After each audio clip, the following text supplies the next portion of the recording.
ঝাড়গ্রাম শহরের ১৩ নম্বর ওয়ার্ডে শনিবার সকাল থেকে অনুষ্ঠিত হয় জনতা দরবার কর্মসূচি।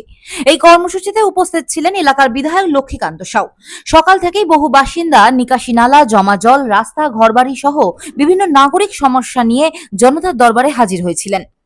বিধায়ক লক্ষ্মীকান্ত সাউ টেবিলে বসেই একে একে মানুষের বক্তব্য শোনেন, সংশ্লিষ্ট সমস্যাগুলি দ্রুত সমাধানের জন্য প্রয়োজনীয় নির্দেশ ও আশ্বাস দেন। দীর্ঘদিন ধরে যে সমস্ত সমস্যার সমাধান না হওয়ায় সাধারণ মানুষের ভোগান্তির শিকার হচ্ছিলেন, সেই সমস্ত বিষয় নিয়ে বিস্তারিত খোঁজ নেন বিধায়ক।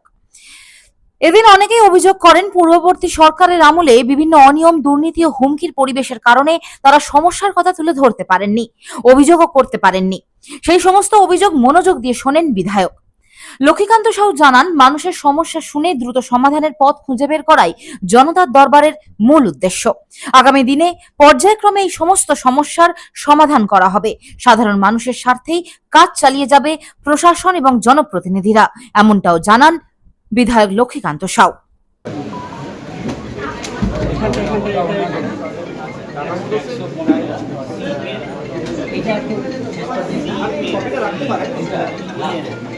এটা 31/1/2025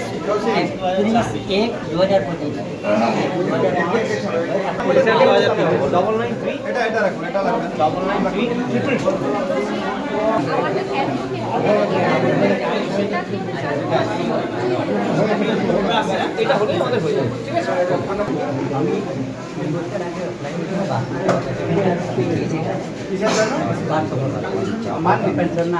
বার্ধক্য ভাতা লিখুন।